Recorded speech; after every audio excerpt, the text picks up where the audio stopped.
हो गया। देखो बाबू, कहता है कोची सबसे पहले त्रिज्या खंड।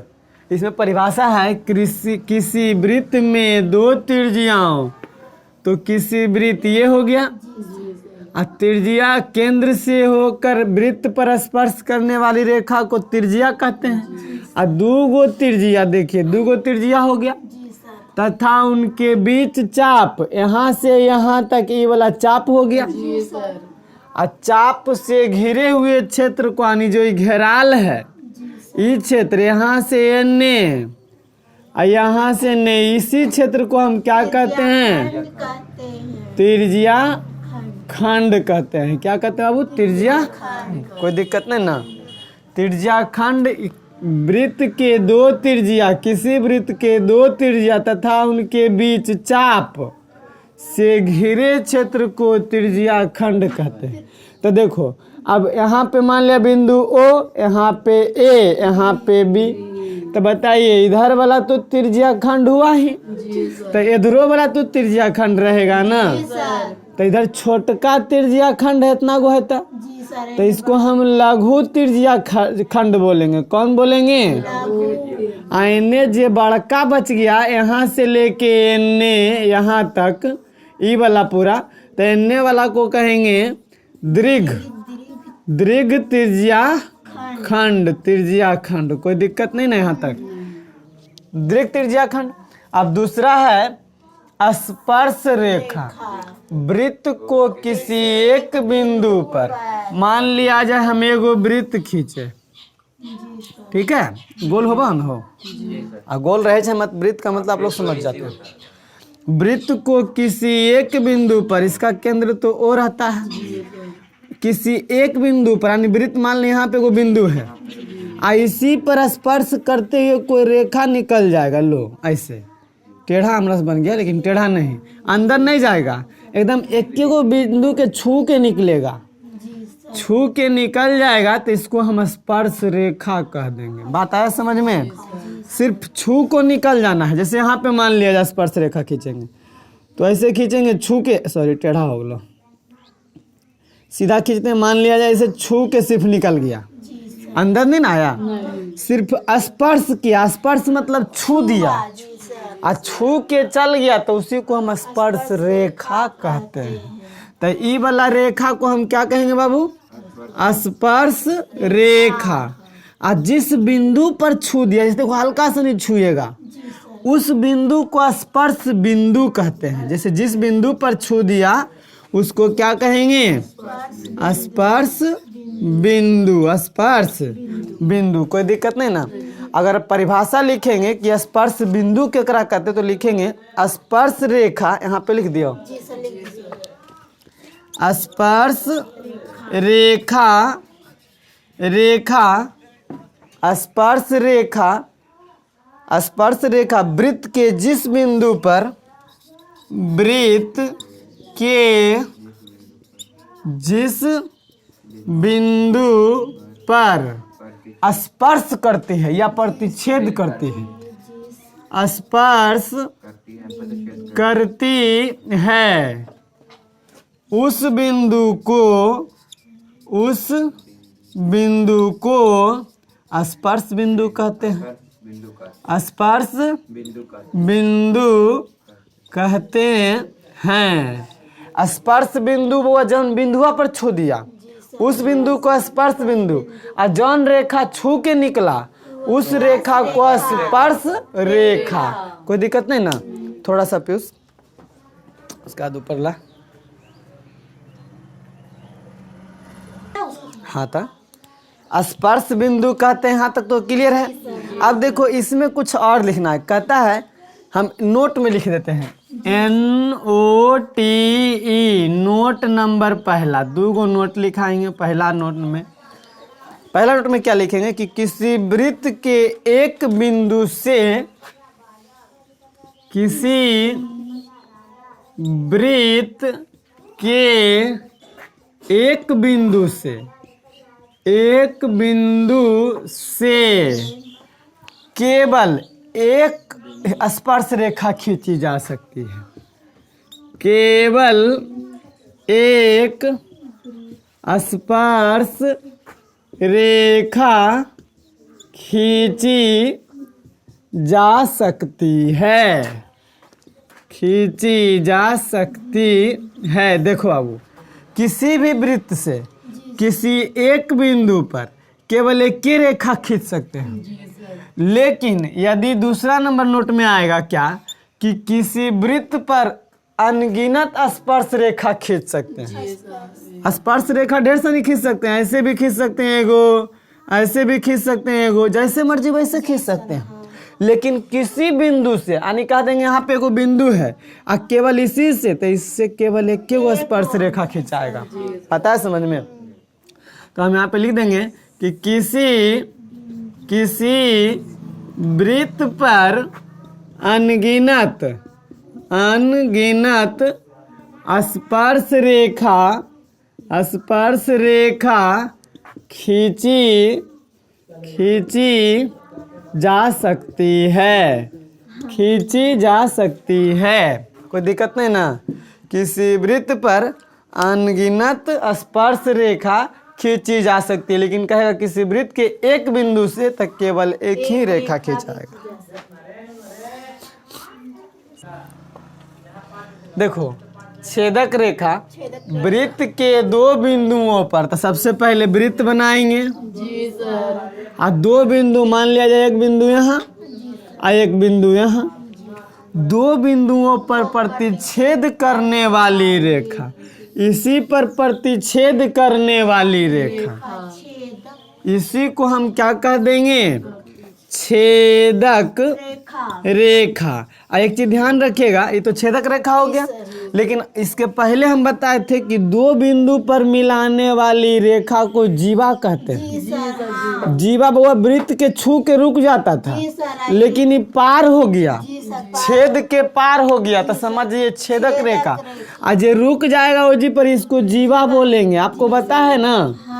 आपको बता दिए थे कि बाबा जे रुक जाएगा इसको जीवा। ये देखो छेद के पार कर गया, अगर ये जी पे रुक जाता है, ने नहीं जाता तो ये जीवा कहला जाता, लेकिन ये पार हो गया है तो इसको क्या कह देंगे? छेदक रेखा। और कोई बिंदु मान लिया जाए, यहाँ पे ले सकते हैं हम, ये रेखा ए बी है, ये रेखा ए बी है, बिंदु यहाँ पे मान लिया सी, यहाँ पे डी, बिंदु सी डी पर प्रतिच्छेद कर दिया, छेद करके बाहर निकल गया, इधर से बाहर था, बाहर से ढुका तो बाहर निकल गया, तो ये छेदक रेखा कहलाएगा। आज अंदर रह जाएगा, वृत्त को स्पर्श करके रुक जाएगा तो उसको जीवा बोलेंगे। कोई दिक्कत नहीं ना? चलो नोट करो। एक चीज इसमें देखो क्या कर सकते हैं कि किसी वृत्त में अनगिनत छेदक रेखा खींची जा सकती है। जी सर, हाँ। एगो ऐसे खींच दिए तो एगो ऐसे भी खींच सकते हैं, एगो ऐसे, जैसे मर्जी वैसे खींच सकते हैं। तो यहाँ भी नोट भी लिखना चाहते हैं तो आप नोट में भी लिख सकते हैं कि किसी वृत्त में अनगिनत, यानी अनंत, अनगिनत का मतलब अनंत छेदक रेखा खींची जा सकती है, खींची जा सकती। कोई दिक्कत नहीं ना किसी? देखो, अब है एक केंद्रीय या संकेंद्रीय वृत्त। एक केंद्रीय वृत्त, कोई दिक्कत थोड़ा लेका? कहता है वैसा वृत्त जिनका केंद्र एक ही बिंदु हो। मान लिया जाए एक वृत्त ऐसा है, ठीक, इनका केंद्र यही है। एगो और भी, जैसे देखो ऐसे एगो वृत्त खींचेंगे तो यहाँ बढ़ा के खींच सकते हैं कि नहीं खींच सकते हैं? ऐसे दो वृत्त हो गया। इसी केंद्र से दो वृत्त नहीं खींच सकते हैं हम? एक ही केंद्र पर एक मरते ऐसे खींचेंगे और फिर उन्हें बढ़ा के एगो और खींच देंगे, दो खींचा जाएगा। और इसको हम कहेंगे कौन वृत्त? संकेंद्रीय वृत्त। दोनों को देखो, जिसका केंद्र एक ही बिंदु हो, यही वाला, तथा त्रिज्याएं, तो इसका त्रिज्या यहीं तक रहेगा। आपको बताए थे कि यहाँ से यहाँ तक त्रिज्या रहता है, और इसका त्रिज्या अलग हो जाएगा।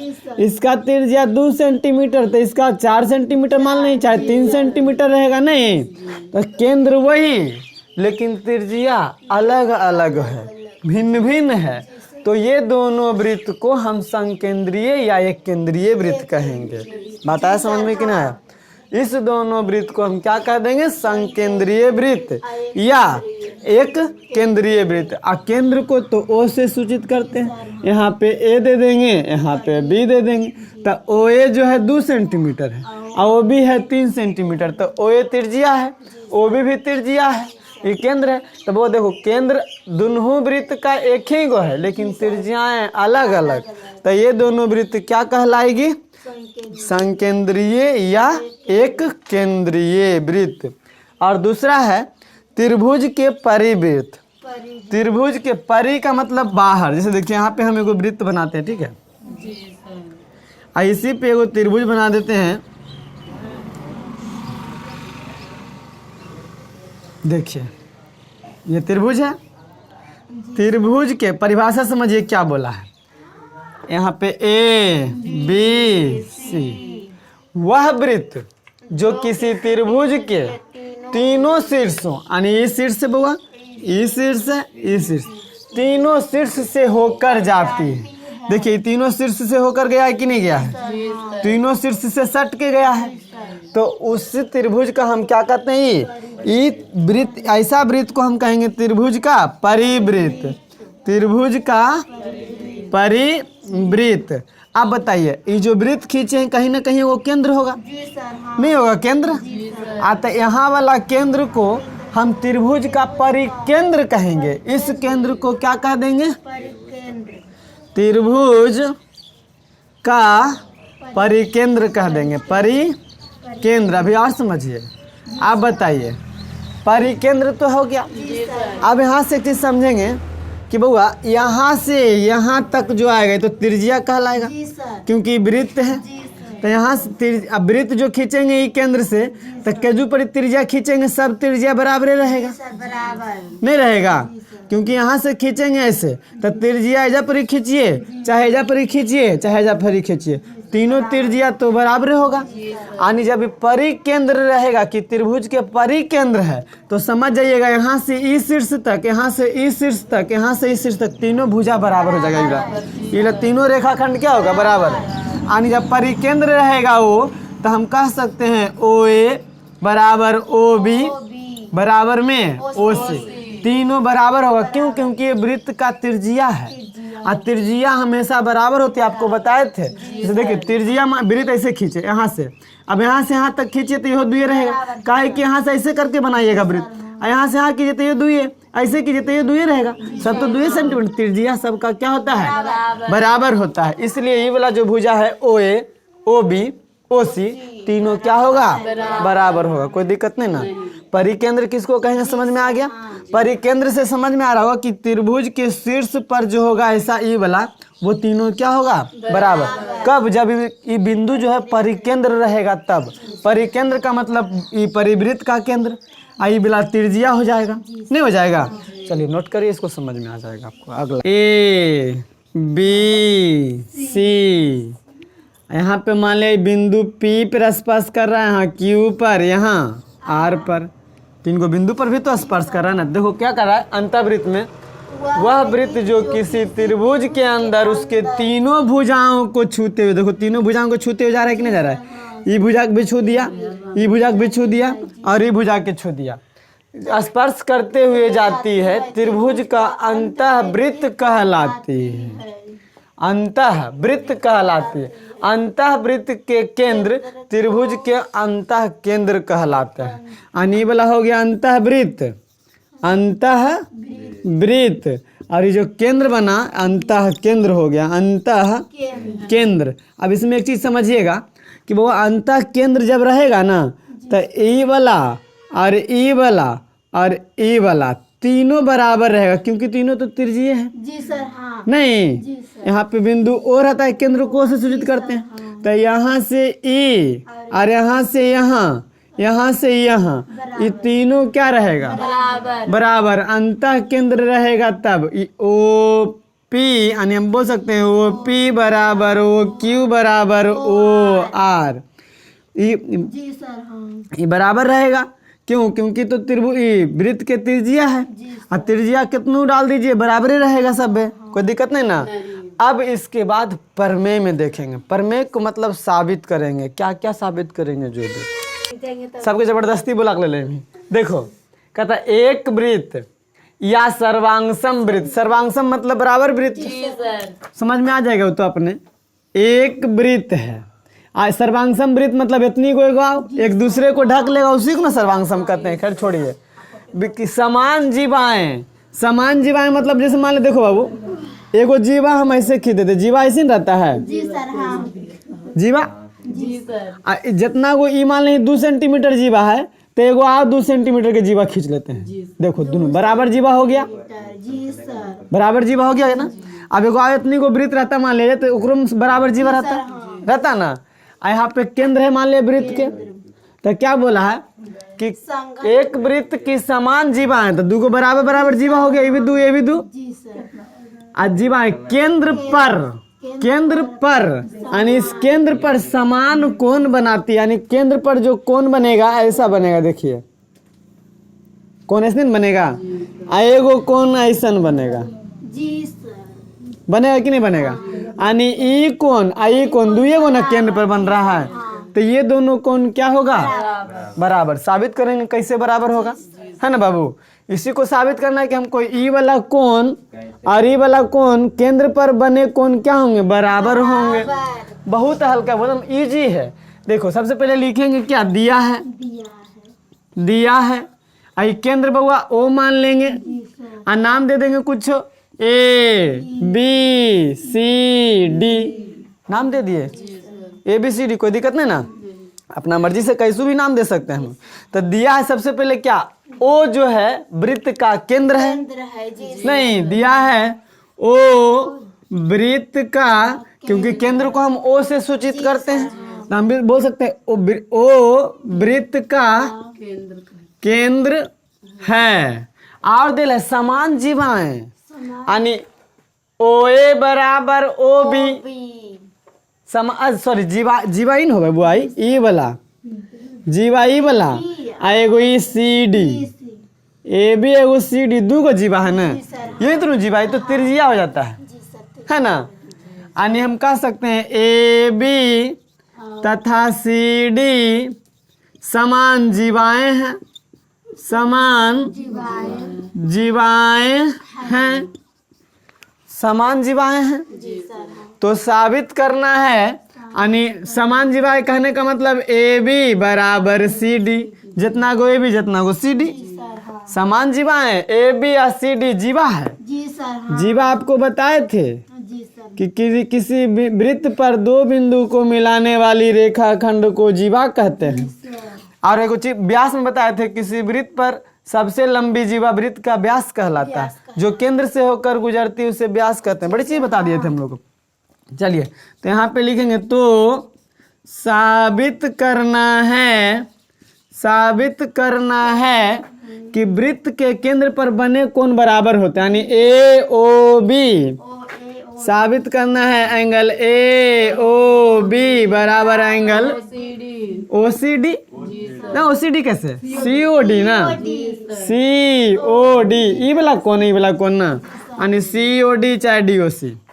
अब प्रमाण दे देंगे, प्रमाण बहुत ईजी है बाबू, बहुत ईजी है। समझिए आप लोग त्रिभुज पढ़ चुके हैं, ये दोनों के सर्वांगसम कर देंगे तो कोण बराबर नहीं हो जाएगा, सर्वांगसम कर देते हैं। चलिए तो त्रिभुज ए ओ बी तथा त्रिभुज सी ओ डी में देख लेंगे क्या क्या बराबर है। सबसे पहले देखो ना, इजी है बाबू। अच्छा ओ ए बराबर हम ओ सी नहीं बोल सकते हैं, क्यों, क्योंकि वही देखो केंद्र से ही त्रिज्या है वृत्त का, जितना कोई रहेगा जितना कोई भी रहेगा, जितना कोई रहेगा जितना कोई भी रहेगा, क्योंकि त्रिज्या है। नहीं तो हम बोल सकते हैं ओ ए बराबर में ओ सी चाहे ओ डी, ओ सी बोलिए चाहे ओ डी बोलिए, बात तो बराबर है। नहीं क्योंकि देखो वृत्त का त्रिज्या जो होता है कईयों खींच दीजिए, सभी बराबर रहेगा। तो हम यहाँ से केंद्र से वृत्त पर खींचा गया जो होता है वो त्रिज्या कहलाता है।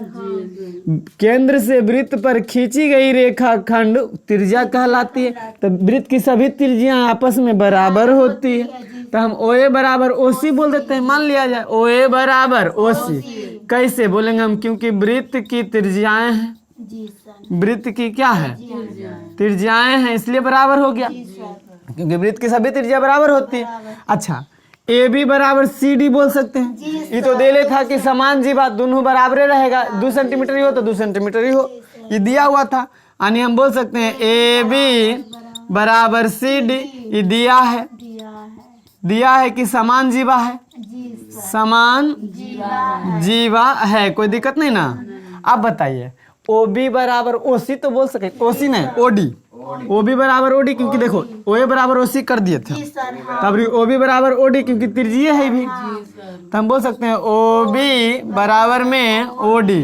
ये भी वृत्त की त्रिज्याएं हैं, वृत्त की क्या है त्रिज्याएं। बताइए अब तो हम कह नहीं सकते हैं त्रिभुज ए ओ बी सर्वांग सम हो गया, त्रिभुज सी ओ डी कैसे बाबू, एस एस एस, यानी भुजा भुजा भुजा से देखो ना, ई भुजा के बराबर ई भुजा हो गया, आई भुजा के बराबर ई भुजा हो गया, आई भुजा के बराबर ई भुजा ये था, तो बराबर हो गया तो सर्वांग सम हो गया।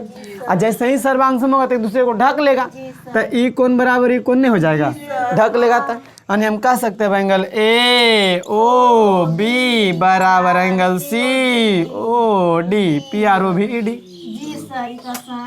प्रूव्ड हो गया नहीं हो गया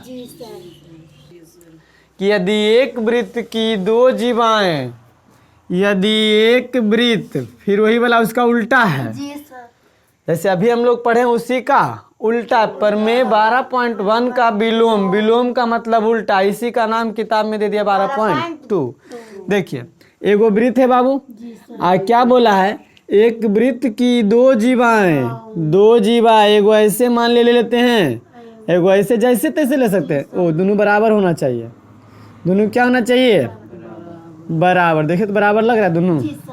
चलिए जीवाएं केंद्र पर समान कोण बनाती, यानी केंद्रवा पर जो है दोनों जो है समान कोण बनाता, यानी जितना ही कोण, जितना दोनों कोण समान बनाती है, तो जीवाएं यानी वहाँ ए ओ, यहाँ ए, यहाँ बी, यहाँ सी, यहाँ डी, समान कोण बनाती है, तो जीवाएं बराबर होगी, यानी ए बी बराबर सी डी होगी।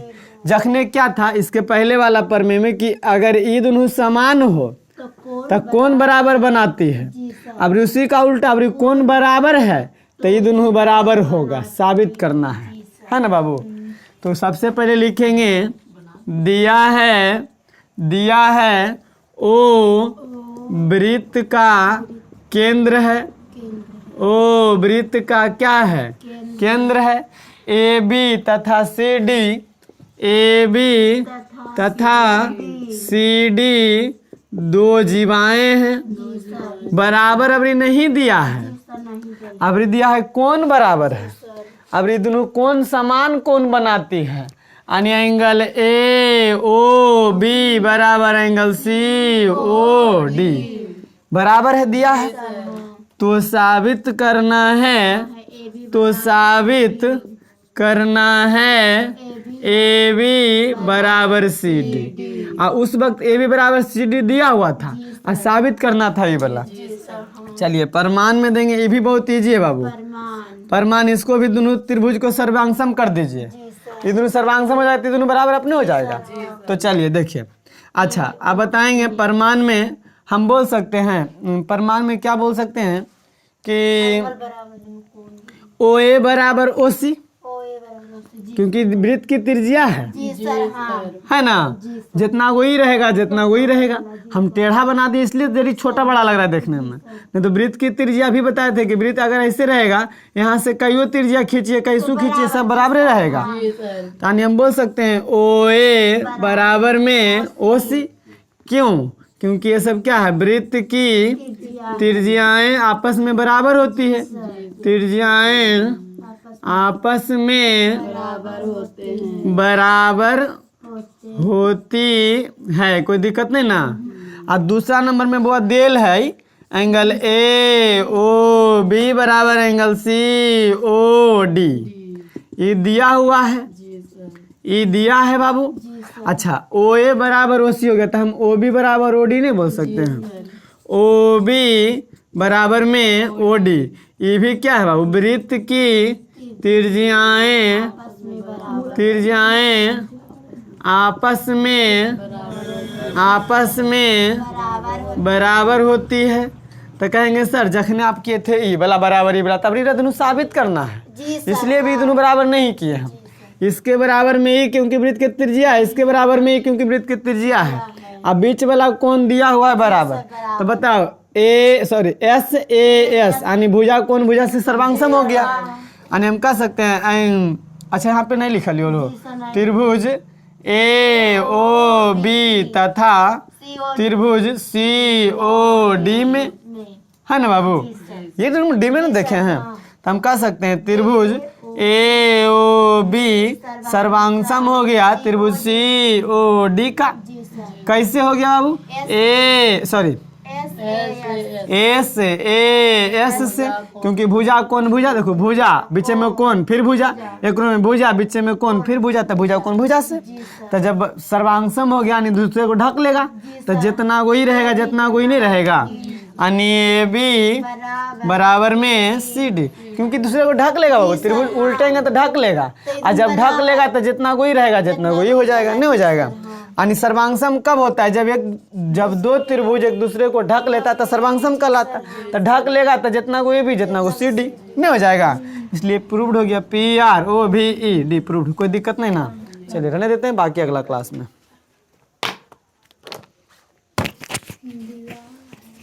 ऑपरेटर नहीं देख रहा लगा है।